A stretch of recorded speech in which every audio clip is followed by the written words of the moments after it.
Hello and welcome to বং 24/7। তো এটা কিন্তু আমাদের সায়েন্সের যে মক টেস্ট সিরিজ চলছে তার কিন্তু 16 নম্বর পর্ব।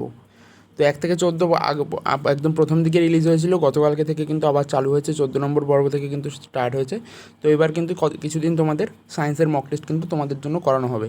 তো এগুলো কিন্তু ভীষণভাবে ইম্পর্টেন্ট তোমাদের কলকাতা পুলিশের যে পরীক্ষা প্রিলিমিনারি সেই পরীক্ষার জন্য, এবং রেলওয়ের যে গ্রুপ ডির পরীক্ষা আছে সেই সমস্ত ধরনের কম্পিটিটিভ পরীক্ষায় কিন্তু এখান থেকে প্রশ্ন এসে থাকে। তো বাছাই করা কিছু গুরুত্বপূর্ণ কোশ্চেন নিয়েই কিন্তু তোমাদের জন্য মক টেস্ট সিরিজটা বানানো হয়, ঠিক আছে? তো আশা করি অবশ্যই তোমাদের ভালো লাগবে। গতকালকে সিরিজও তোমাদের অনেকের ভালো লেগেছে, সেটা আমি মেইল পেয়েছি, অনেকেই আমাকে মেইল করেছো, সেটাও আমি দেখেছি। তো সেই জন্য কিন্তু অসংখ্য ধন্যবাদ। তো প্রথমেই বলে রাখি, আমাদের চ্যানেলে যারা যারা নতুন আছো তারা কিন্তু অবশ্যই চ্যানেলটা সাবস্ক্রাইব করে নিও এবং পাশে থাকা বেল আইকনটিকে প্রেস করে কিন্তু অল করে দিও, যাতে কী হবে পরবর্তী ভিডিওর নোটিফিকেশান তোমাদের কাছে সহজেই খুব দ্রুত পৌঁছে যাবে। অল না করলে কিন্তু নোটিফিকেশান যেতে একটু সমস্যা হয়, তার জন্য সাবস্ক্রাইব করার পর কিন্তু অবশ্যই অল বাটনটা কিন্তু প্রেস করে অল করে দিও, ঠিক আছে? এছাড়াও বলে রাখি, যারা যারা এখনও আমাদের টেলিগ্রাম চ্যানেলে যুক্ত হওনি তারা কিন্তু অবশ্যই আমাদের ডেসক্রিপশনে দেখো টেলিগ্রামের লিঙ্ক দেওয়া আছে। তো সেই লিঙ্কের মাধ্যমে কিন্তু আমাদের টেলিগ্রাম গ্রুপেও কিন্তু যুক্ত হয়ে যেতে পারো, কারণ ভিডিও পাবলিশ হওয়ার সাথে সাথেই কিন্তু আমরা সেই লিঙ্ক সেখানে কিন্তু পোস্ট করে দিই। তো সেখান থেকে কিন্তু তোমরা ইজিলি ভিডিওটা দেখতে পারবে, ঠিক আছে? তো আশা করি সমস্যা নেই, সব কিছু বুঝে গেছো। তো দেরি না করে, আগের দিন কিন্তু আমরা 25টা কোশ্চেন করেছিলাম কিসের, যারা দেখেছো তারা জানো যে আমরা কিন্তু ফিজিক্যাল সায়েন্সের গুরুত্বপূর্ণ 25 কোশ্চেন আমরা সলভ করেছিলাম। তো আজকে কিন্তু লাইফ সায়েন্সের গুরুত্বপূর্ণ কিছু কোশ্চেন, 25টার মতো কোশ্চেন কিন্তু আমরা সলভ করবো, ঠিক আছে? 25টার বেশি হতে পারে, 30টাও হতে পারে, সেটা নিয়ে সমস্যা নেই। তো চলো দেরি না করে কিন্তু শুরু করা যাক, কথা বেশি না বলে। তো প্রথমেই দেখো কী বলেছে, যে কোষের গড় আকার কত, ঠিক আছে? তোমরা জানো যে সেল আমাদের একটা চ্যাপ্টার আছে তো লাইসেন্সে, তো সেখান থেকে কিন্তু এই কোশ্চেনটা নেওয়া হয়েছে যে কোষের গড় আকার কত। এবং তোমরা জানো যে কোষের যে আকার সেটাকে আমরা কোন ইউনিট ব্যবহার করি, সেটাকে কিন্তু আমরা এই যে মাইক্রন, ঠিক আছে, মাইক্রন ইউনিট কিন্তু আমরা ব্যবহার করি, ঠিক আছে? এই মাইক্রন কথাটা দেখতে পাচ্ছ, এগুলো কিন্তু বেশিরভাগ সময় কোষের একক মাপার ক্ষেত্রেই কিন্তু ব্যবহৃত হয়। তো প্রায় 3 থেকে 30 মাইক্রন, তারপরও কিন্তু বলছে প্রায় 2 থেকে 30 মাইক্রন, তারপর বলছে প্রায় 4 থেকে 30 মাইক্রন, এবং তার লাস্টে কী বলছে প্রায় 1 থেকে 15 মাইক্রন। তো এর সঠিক উত্তর কী হবে? সঠিক উত্তর যদি না জানা থাকে নোট করে নিতে পারো, যে প্রায় 3 থেকে 30 মাইক্রন কিন্তু কোষের যে অ্যাভারেজ আকার সেটা কিন্তু 3 থেকে 30 মাইক্রন, ঠিক আছে? খুবই গুরুত্বপূর্ণ একটা কোশ্চেন এবং প্রিভিয়াস ইয়ারে আসা কোশ্চেন, ঠিক আছে? তো কোষের গড় আকার কত? কোষের গড় আকার কিন্তু প্রায় 3 থেকে 30 মাইক্রন। তো নেক্সট বলছে সব থেকে ক্ষুদ্রতম যে কোষ, ঠিক আছে, সব থেকে ক্ষুদ্রতম কোষের যে আকার সেটা কত, ঠিক আছে? অপশান এ কি বলছে যে 0.1 মাইক্রন, তারপর বলছে 0.22, 0.5 মাইক্রন, তারপর কিন্তু বলছে 1 মাইক্রন, এবং তারপর কিন্তু বলছে 0.9 মাইক্রন। তো সব থেকে ক্ষুদ্রতম যে কোষ তার আকার কত? 0.1 মাইক্রন কি, নাকি অপশান বি অর্থাৎ 0.2 থেকে 0.5 মাইক্রন, নাকি 1 মাইক্রন, নাকি 0.9 মাইক্রন? তো এর সঠিক উত্তর কী হবে? সঠিক উত্তর হয়ে যাবে কিন্তু 0.1 মাইক্রন, ঠিক আছে? তো দুটো কিন্তু গুরুত্বপূর্ণ ইম্পর্টেন্ট আমাদের কোশ্চেন করানো হলো। কোষের গড় আকার কত, সেটা হচ্ছে প্রায় 3 থেকে 30 মাইক্রন, এবং সব থেকে যে ক্ষুদ্রতম কোষ আছে তার আকার কত? 0.1 মাইক্রন। তো নেক্সট দেখো 3 নম্বর কোশ্চেন, দেখো কী বলছে, বলছে সোয়ান কোষ, ঠিক আছে? ইম্পর্টেন্ট টার্মটা মনে রাখবে, ঘুরিয়েও প্রশ্ন আসতে পারে যে সোয়ান কোষ কোথায় দেখতে পাওয়া যায়। অপশানগুলো দেখো, বলছে দেহকোষে, ডেনড্রনে, শ্বেত রক্তকণিকায়, নাকি অ্যাক্সন। এটা কিন্তু অ্যাক্সেন হবে না, এটা অ্যাক্সন হবে, ঠিক আছে? তো সোয়ান কোষ কোথায় দেখতে পাওয়া যায়, ঠিক আছে? তো সোয়ান কোষ কি দেহকোষে দেখতে পাওয়া যায়, ডেনড্রনে দেখতে পাওয়া যায়, নাকি শ্বেত রক্তকণিকায় দেখতে পাওয়া যায়, নাকি অ্যাক্সনে দেখতে পাওয়া যায়? তোমরা অবশ্যই জেনে থাকবে যে সোয়ান কোষ কি, সোয়ান কোষ কিন্তু নিউরনের একটা অংশ। আর নিউরনের অংশ কি, এর মধ্যে অপশান এ প্রথমেই বাদ, কারণ দেহকোষ নিউরনের অংশ নয়। শ্বেত রক্তকণিকাও যে আমাদের যে স্নায়ুকোষ বা নিউরন তার কিন্তু অংশ নয়। একমাত্র অ্যাক্সন এবং ডেনড্রন কিন্তু স্নায়ুকোষের অন্তর্গত, এবং অ্যাক্সন ও ডেনড্রনের মধ্যে আবার অ্যাক্সন কিন্তু এটি সঠিক উত্তর, অর্থাৎ সোয়ান কোষ কিন্তু অ্যাক্সনে দেখতে পাওয়া যায়। তো আশা করি কারোর কোনো অসুবিধা নেই এত অবধি। তো নেক্সট আমরা পরের কোশ্চেনে যাব। বলছে যদি ক্লোরোপ্লাস্টের কোষপ্রাচীর আমরা সরিয়ে নিই, বা যদি ক্লোরোপ্লাস্টের কোষপ্রাচীর সরিয়ে নেওয়া হয়, তাহলে যে অবশিষ্ট অংশটা পড়ে থাকবে তাকে আমরা কি বলবো, ঠিক আছে? অপশানগুলো দেখো, অ্যালিউরোপ্লাস্ট, ইটিওপ্লাস্ট, অ্যামাইলোপ্লাস্ট, নাকি প্রোটোপ্লাস্ট, ঠিক আছে? তো আরেকবার ভালো করে কোশ্চেনটা পড়ো। যদি ক্লোরোপ্লাস্টের কোষপ্রাচীরকে আমরা সরিয়ে দিই, বা কোষপ্রাচীরকে যদি সরিয়ে নেওয়া হয়, তাহলে যে অবশিষ্ট অংশটি পড়ে থাকবে তাকে আমরা কি বলবো? অ্যালিউরোপ্লাস্ট, ইটিওপ্লাস্ট, অ্যামাইলোপ্লাস্ট নাকি প্রোটোপ্লাস্ট? তো সঠিক উত্তর তোমাদের মধ্যে থেকে আমি আশা করবো অনেকেই জানো। তো সঠিক উত্তর কী হবে? সঠিক উত্তর হয়ে যাবে কিন্তু প্রোটোপ্লাস্ট। ঠিক আছে, তাহলে ক্লোরোপ্লাস্টের যদি কোষপ্রাচীরকে সরিয়ে নিই তাহলে বাকি যে অংশটা তাকে কী বলা হয়? তাকে কিন্তু প্রোটোপ্লাস্ট বলা হয়। তো নেক্সট 5 নম্বর কোশ্চেন কী বলছে? যে কোন বিভাজন জনন কোষে হয়? তো অপশানগুলো দেখো, মাইটোসিস, মিওসিস, ক ও খ উভয়ই এবং কোনোটিই নয়। তো সঠিক উত্তর কী হবে? কোন বিভাজন জনন কোষে হয়, অর্থাৎ জনন কোষে কোন ধরনের বিভাজন হয়? মাইটোসিস, মিওসিস নাকি এই দুটোর উভয়ই নাকি কোনোটিই নয়? তো তোমরা অবশ্যই জানো যে জনন কোষের ক্ষেত্রে কিন্তু একমাত্র মিওসিস বিভাজন ঘটে। ঠিক আছে, তো মিওসিস বিভাজন কোথায় ঘটে? জনন কোষে। কিন্তু প্রশ্নটা কিন্তু ঘুরিয়েও আসতে পারে যে মিওসিস বিভাজন নিম্নের কোন ক্ষেত্রে বা নিম্নের কোন কোষে দেখা যায়? তো অপশানে কিন্তু অনেক কিছু থাকবে, স্নায়ু কোষ, জনন কোষ। তো সঠিক উত্তর কী হবে? জনন কোষ কিন্তু সঠিক উত্তর হয়ে যাবে। তো নেক্সট দেখো, বলছে মাইটোসিসের দীর্ঘতম দশা কোনটি? ঠিক আছে, তো মাইটোসিস কোষ বিভাজনের একটা প্রক্রিয়া। ঠিক আছে, মাইটোসিস, মিওসিস এগুলো সবই কোষ বিভাজনের একটি প্রক্রিয়া। তো মাইটোসিসের যে দীর্ঘতম দশা, অর্থাৎ সবথেকে বেশি টাইম লাগে যে দশায়, সেটি কোনটি? প্রোফেজ, অ্যানাফেজ, মেটাফেজ নাকি টেলোফেজ? তো আরেকবার পড়ো অপশানগুলো, প্রোফেজ, মেটাফেজ, অ্যানাফেজ নাকি টেলোফেজ? তো এর সঠিক উত্তর কী হবে? সঠিক উত্তর কিন্তু হয়ে যাবে ক, অর্থাৎ প্রোফেজ। তো মাইটোসিসের যে দীর্ঘতম দশা সেটা কিন্তু প্রোফেজ। ঠিক আছে, তো নেক্সট দেখো 7 নম্বর কোশ্চেন কী বলছে? যদি পৃথিবী পৃষ্ঠ থেকে সকল উদ্ভিদ হারিয়ে যায়, ঠিক আছে, ধরো কোনো একটা ঘটনায় পৃথিবী থেকে সমস্ত ধরনের যে গাছ সেগুলো হারিয়ে গেল, তো সর্বপ্রথমে কোন গ্যাসটি বিলুপ্ত হয়ে যাবে? তো উত্তর কী হবে? Oxygen, carbon die oxide, hydrogen নাকি নাইট্রোজেন? তো সঠিক উত্তর কী হবে? সঠিক উত্তর তোমরা সকলেই জানো, সঠিক উত্তর হয়ে যাবে কিন্তু অক্সিজেন। ঠিক আছে, অর্থাৎ পৃথিবী থেকে যদি কোনো সময় সমস্ত উদ্ভিদ হারিয়ে যায়, সবার প্রথমে কিন্তু অক্সিজেন হারিয়ে যাবে এবং সমস্ত প্রাণীজগৎ বিপন্ন হয়ে যাবে, অর্থাৎ পুরো ধ্বংস হয়ে যাবে প্রাণীজগৎ অক্সিজেনের অভাবে। তো নেক্সট বলছে কোষ কথাটি প্রথম কে প্রবর্তন করেন? Very very important question. ঠিক আছে, অনেকবার পরীক্ষায় এসেছে যে কোষ কথাটি প্রথম প্রবর্তন করেন কে? তো অপশানগুলো দেখো, বলছে Robert brown, Robert Hooke, Purkinje নাকি স্লাইডেন? তো সঠিক উত্তর কী হবে? কোষ কথাটি প্রথম কে প্রবর্তন করেছিলেন? রবার্ট ব্রাউন কি নাকি রবার্ট হুক, পার্কিনজি নাকি স্লাইডেন? তো খুবই ইম্পর্ট্যান্ট কোশ্চেন এবং এর সঠিক উত্তরটাও খুবই কমন, অপশান বি, অর্থাৎ রবার্ট হুক কিন্তু কোষ কথাটি প্রথম প্রবর্তন করেছিলেন। ঠিক আছে, তো এত অবধি যা যা কোশ্চেন করানো হচ্ছে প্রত্যেকটা কিন্তু ভীষণভাবে ইম্পর্ট্যান্ট। তোমরাও কিন্তু মক টেস্টটা সাথে সাথে দিতে থাকো এবং সাথে সাথে উত্তর দেওয়ার চেষ্টা করো, কারণ এখান থেকে কিন্তু প্রশ্ন কমন পড়ার সম্ভাবনা খুব বেশি। তো নেক্সট 9 নম্বর কোশ্চেন কী বলছে? বলছে অন্তে কশেরুকা চাকতি গঠিত হয় কিসের দ্বারা? তো অপশানগুলো দেখো, বলছে স্থিতিস্থাপক তরুণাস্থি দ্বারা, নেক্সট কিন্তু বলছে তন্তুময় তরুণাস্থি দ্বারা, নেক্সট বলছে ক্যালসিফাইড তরুণাস্থি দ্বারা এবং নেক্সট কিন্তু বলছে হায়ালিন তরুণাস্থি দ্বারা। তো সঠিক উত্তর কী হবে? কশেরুকা যে চাকতি সেটি গঠিত হয় কী দ্বারা? স্থিতিস্থাপক তরুণাস্থি দ্বারা, তন্তুময় তরুণাস্থি দ্বারা, ক্যালসিফাইড তরুণাস্থি দ্বারা নাকি হায়ালিন তরুণাস্থি দ্বারা? তো এর সঠিক উত্তর কী হবে? সঠিক উত্তর কিন্তু হয়ে যাবে অপশান বি, অর্থাৎ তন্তুময় তরুণাস্থি দ্বারা কিন্তু অন্তঃকশেরুকা গঠিত হয়। তাহলে আরেকবার বলে দিই, কী বললাম? তন্তুময় তরুণাস্থি দ্বারা অন্তঃকশেরুকার চাকতি কিন্তু গঠিত হয়। খুবই গুরুত্বপূর্ণ কোশ্চেন। তো নেক্সট দেখো 10 দাগ, বলছে সালোক সংশ্লেষের ফলে যে সৃষ্ট গ্লুকোজ অণুর অক্সিজেনের উৎস কোনটি? তোমরা কি জানো যে সালোক সংশ্লেষের ফলে কিন্তু গ্লুকোজ তৈরি হয় এবং সেই যে গ্লুকোজে যে অক্সিজেনটা থাকে সেই অক্সিজেনটার যে উৎস, অর্থাৎ কোথা থেকে সেই অক্সিজেনটা আসে? আমাদের অপশান কি বলছে? অপশান প্রথমে বলছে H2O বা কি জল, নেক্সট কিন্তু বলছে SO2 বা সালফার ডাই অক্সাইড, নেক্সট কি বলছে NO2 বা নাইট্রোজেন ডাই অক্সাইড এবং তারপর কিন্তু বলছে CO2 বা কার্বন ডাই অক্সাইড। তো কোথা থেকে এই অক্সিজেনটা আসে? জল থেকে, সালফার ডাই অক্সাইড থেকে, নাইট্রোজেন ডাই অক্সাইড থেকে নাকি কার্বন ডাই অক্সাইড থেকে? তো এর সঠিক উত্তর কী হবে? সঠিক উত্তর হয়ে যাবে কিন্তু অপশান ডি বা ঘ, অর্থাৎ কার্বন ডাই অক্সাইড থেকে কিন্তু আমাদের গ্লুকোজের ভিতর যে অক্সিজেন থাকে সেই অক্সিজেনের প্রধান উৎস কিন্তু আমাদের এই কার্বন ডাই অক্সাইড। তাহলে ঘ দাগ কিন্তু সঠিক উত্তর।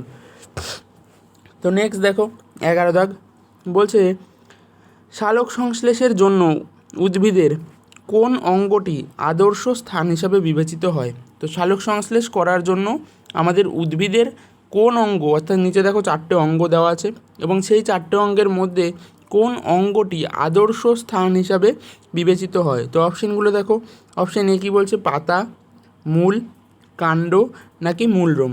তো চারটে অপশানের মধ্যে কোন অঙ্গে আমাদের সালোক সংশ্লেষের জন্য আদর্শ মানা হয়? তো সঠিক উত্তর কী হবে? সঠিক উত্তর কিন্তু তোমরা সবাই জানো যে উদ্ভিদের পাতায় কিন্তু কী হয়, সালোক সংশ্লেষ হয়। তাহলে সঠিক উত্তর কী হবে? পাতা কিন্তু সঠিক উত্তর হয়ে যাবে। তো next, very very important question এটা, ঠিক আছে, একদম অনেকবার পরীক্ষায় আসা এবং অনেক ধরনের পরীক্ষায় এসছে, শুধু এমন না যে পুলিশের পরীক্ষায় এসছে, সমস্ত ধরনের পরীক্ষায় এসছে। যে ক্লোরোফিলে বর্তমান ধাতব মৌলটি কোনটি? ঠিক আছে, অর্থাৎ ক্লোরোফিলে কোন ধাতু বর্তমান থাকে? তো অপশানগুলো দেখো, অপশান এ কী বলছে, Ca বা ক্যালসিয়াম, নেক্সট বলছে Ka বা পটাশিয়াম, তারপর কি বলছে Mg বা ম্যাগনেসিয়াম, এবং তারপর কিন্তু বলছে Na বা সোডিয়াম। খুবই ইম্পর্টেন্ট কোশ্চেন, তোমরা সকলেই উত্তর জানো আশা করি। তো ক্লোরোফিলে কী ধাতু বর্তমান থাকে? ক্লোরোফিলে কিন্তু আমাদের ম্যাগনেসিয়াম ধাতু কিন্তু বর্তমান থাকে, অর্থাৎ গ অপশান বা Mg এটি কিন্তু এর সঠিক উত্তর হয়ে যাবে। তো 12 দাগের গ কিন্তু সঠিক উত্তর। তো নেক্সট 13 দাগ দেখো কী বলছে, সালোক সংশ্লেষীয় অঙ্গাণুটির নাম কি? ঠিক আছে, তো সালোক সংশ্লেষীয় অঙ্গাণুটির নাম কি, বা কোন অঙ্গে সালোক সংশ্লেষের যে প্রক্রিয়া সেটা কিন্তু, বা অঙ্গাণুতে সালোক সংশ্লেষ সম্পন্ন হয়, সেই অঙ্গাণুটির নাম কি? তো অপশানগুলো দেখো, মাইট্রোকন্ড্রিয়া হবে, এটি একটু স্পেলিং মিস্টেক আছে, ঠিক আছে, মাইট্রোকন্ড্রিয়া নাকি গলগি বডি নাকি রাইবোজোম নাকি ক্লোরোপ্লাস্টিড। এটাও খুব ইম্পর্টেন্ট কোশ্চেন এবং এগুলো কিন্তু প্রিভিয়াস ইয়ারে আসা কোশ্চেন বলেই কিন্তু তোমাদের করানো হচ্ছে। তো সালোক সংশ্লেষীয় অঙ্গাণুটির নাম কি? সালোক সংশ্লেষীয় অঙ্গাণুটির নাম কিন্তু অবশ্যই ক্লোরোপ্লাস্টিড। তোমরা জানো যে ক্লোরোপ্লাস্টে কিন্তু যে সালোক সংশ্লেষ সেটা কিন্তু সম্পন্ন হয়, ঠিক আছে। তো নেক্সট দেখো 14 দাগ,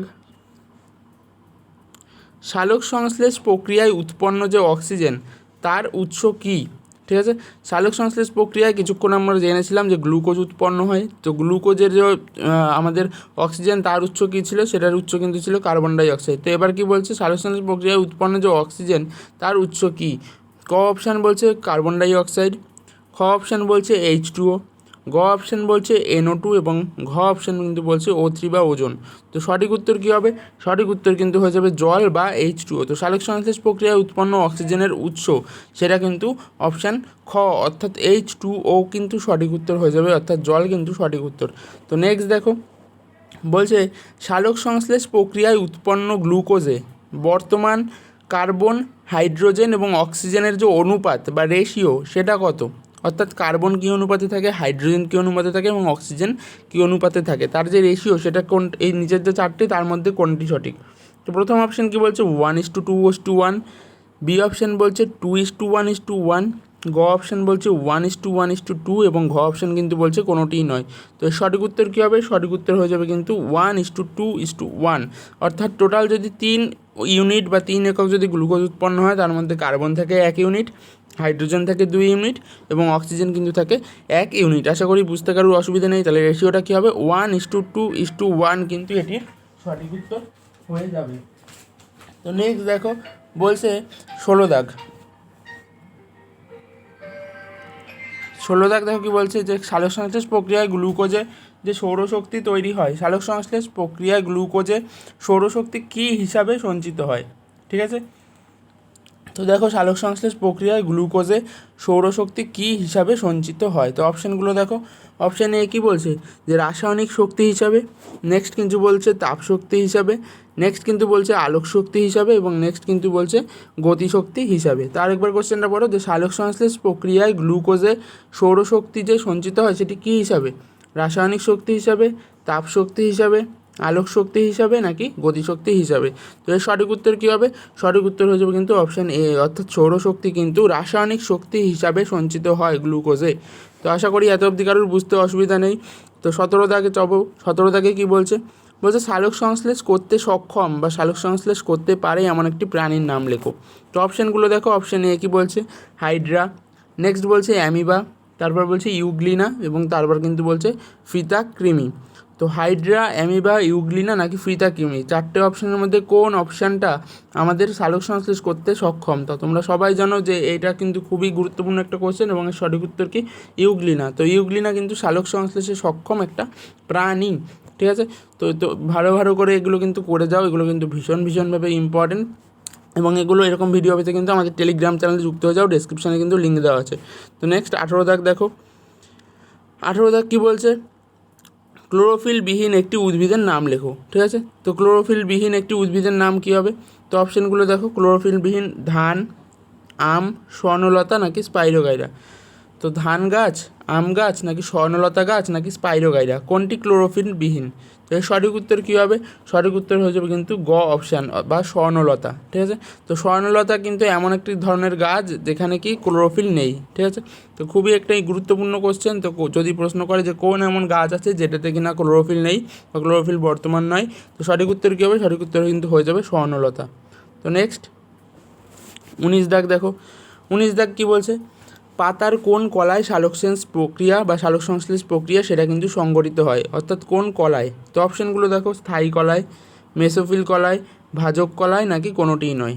ঠিক আছে, তো পাতার কোন কলায়, সঠিক উত্তর কী হবে? সঠিক উত্তর কিন্তু হয়ে যাবে খ অপশান, অর্থাৎ পাতার কিন্তু মেসোফিল কলায় সালোক সংশ্লেষ প্রক্রিয়া সংঘটিত হয়। তো পাতার কোন কলায়? পাতার মেসোফিল কলায় কিন্তু সালোক সংশ্লেষ প্রক্রিয়া সম্পন্ন হয়। তো নেক্সট দেখো, বলছে কোনটি কোষের অঙ্গাণু নয়? তো কোষের অংশ নয় কোনটি? তো অপশানগুলো দেখো, তো অপশান এ কী বলছে, মাইটোকন্ড্রিয়া, নেক্সট বলছে ক্লোরোফিল, নেক্সট বলছে সেন্ট্রোজোম, নেক্সট বলছে লাইসোজোম। তো তোমরা সবাই জানো যে মাইটোকন্ড্রিয়া কোষের অংশ, সেন্ট্রোজোম কোষের একটা অংশ, লাইসোজোমও কোষের একটা অংশ। শুধুমাত্র ক্লোরোফিল কোথায় থাকে? গাছের পাতায় থাকে। ঠিক আছে, এটি কিন্তু কোনো কোষের অংশ না। তাহলে সঠিক উত্তর কী হবে? 20 খ, অর্থাৎ বি অপশান কিন্তু বা ক্লোরোফিল কিন্তু এর সঠিক উত্তর হয়ে যাবে। তো নেক্সট 21 দাগ দেখো কী বলছে, বলছে সালোক সংশ্লেষের যে আলোক দশা সেটা কোথায় সংঘটিত হয়? তো অপশানগুলো দেখো, অপশান এ কী বলছে, ক্লোরোপ্লাস্টের গ্রানা অঞ্চলে, নেক্সট বলছে ক্লোরোপ্লাস্টের ট্রোমা অঞ্চলে, সি অপশান বলছে মাইটোকন্ড্রিয়া এবং ডি অপশান কিন্তু বলছে কোনোটিই নয়। তো সালোক সংশ্লেষের দুটো দশায়, আলোক দশা এবং অন্ধকার দশা। তো আলোক দশা কিন্তু সম্পন্ন হয় কোথায়? ক্লোরোপ্লাস্টের গ্রানা অঞ্চলে। তো ক্লোরোপ্লাস্টের গ্রানা অংশে কিন্তু সালোক সংশ্লেষের আলোক দশা সম্পন্ন হয়। গুরুত্বপূর্ণ কোশ্চেন, মনে রাখতে হবে।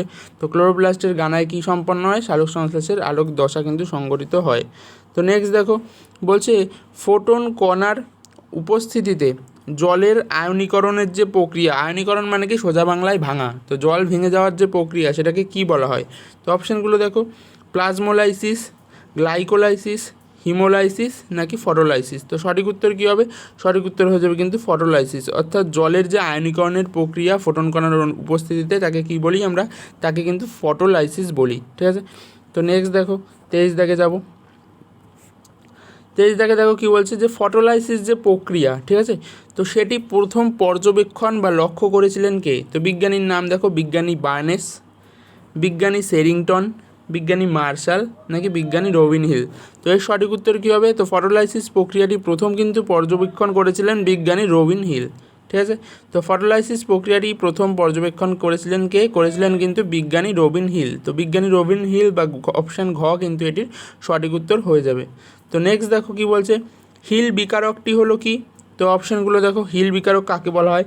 NADPH-কে বলা হয়, NADP প্লাসকে বলা হয়, ADP-কে বলা হয় নাকি ATP-কে বলা হয়? তো হিল বিকারক কোনটি এই নিচের চারটের মধ্যে?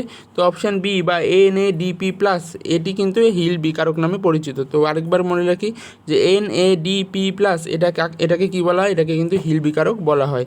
তো নেক্সট দেখো 25 দাগ, বলছে সালোক সংশ্লেষের জন্য প্রয়োজনীয় যে CO2 সেটা গৃহীত হয় কোন দশায়? গৃহীত মানে নেওয়া হয়। তো সালোক সংশ্লেষের জন্য যেটুকু কার্বন ডাই অক্সাইড লাগে সেটুকু আমরা গ্রহণ করি বা সেটুকু উদ্ভিদ গ্রহণ করে কোন দশায়? তো আলোক দশায়, অন্ধকার দশায়, উভয় দশায় নাকি কোনোটিই নয়। তো এর সঠিক উত্তর কী হবে? যে প্রয়োজনীয় যে কার্বন ডাই অক্সাইড সেটি কিন্তু গৃহীত হয় অন্ধকার দশায়। তো সালোক সংশ্লেষের অন্ধকার দশায় কিন্তু প্রয়োজনীয় কার্বন ডাই অক্সাইড গৃহীত হয়। তো নেক্সট দেখো 26 দাগ কী বলছে, 26 দাগ বলছে অঙ্গার আত্তীকরণের উৎস কী?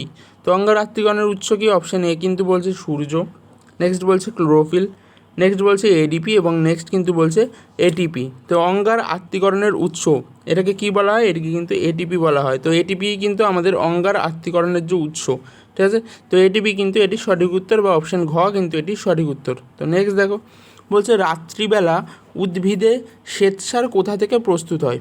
ঠিক আছে। তো অপশানগুলো দেখো, অপশান এ কিন্তু বলছে গ্লুকোজ থেকে প্রস্তুত হয়, নেক্সট বলছে স্টার্চ থেকে প্রস্তুত হয়, নেক্সট বলছে প্রোটিন থেকে প্রস্তুত হয়, এবং নেক্সট কিন্তু বলছে কোনোটিই নয় এদের মধ্যে।